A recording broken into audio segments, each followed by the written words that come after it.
В этом году в Чувашии картофель высадили на площади 5000 гектаров.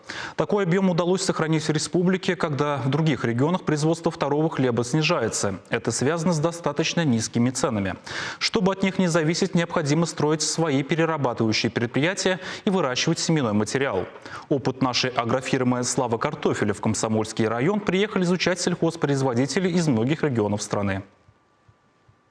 Здесь выращивают семенной материал в пробирках. У такого метода много преимуществ. Исключается возможность заражения картофеля инфекциями, потому что растет он на питательном субстрате в стерильных условиях, что позволяет обеспечить максимальное количество здоровых растений, дающих наибольшее число клубней с одного куста. Первые микроклубни здесь получили в прошлом году. Мощность лаборатории до 100 тысяч микрорастений в год. Снимают 2 урожая. Ложим в холодильник эти мини-клубни, потом весной следующего года будем высаживать на поле.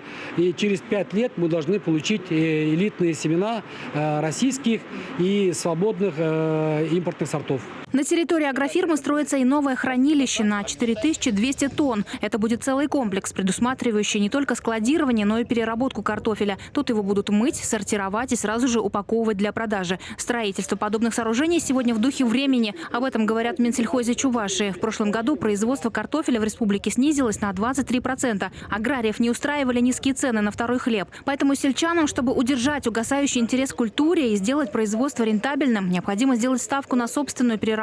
Тем более, что государство поощряет тех, кто занимается модернизацией своих хозяйств. Строительство вот этих хранилищ, они идут по федеральной программе и имеют возможность участвовать в ней и получить часть затрат, понесенных при строительстве этих хранилищ. У нас работает поддержка субсидирования на приобретение техники. Сорта необходимо обновлять регулярно. В личных подсобных хозяйствах десятилетиями выращивают картофель одного вида и на одном месте. А это порождает болезни и появление вредителей. И, конечно же, такой продукт уже никто не купит. Поэтому надо работать и в этом направлении. И чтобы отправить клубни на переработку, необходимо еще учитывать и характеристики сортов. Опять это работа с сортами.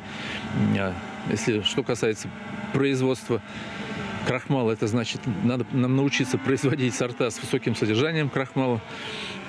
Также по чипсам с высоким содержанием сухого вещества нам надо сорта. На данный момент в республике глубокой переработкой картофеля занимаются 2 предприятия. Но по заверениям министра в ближайшее время появятся новые. В хозяйствах Чувашии уже приступили к выращиванию сортов картофеля, подходящих для производства чипсов.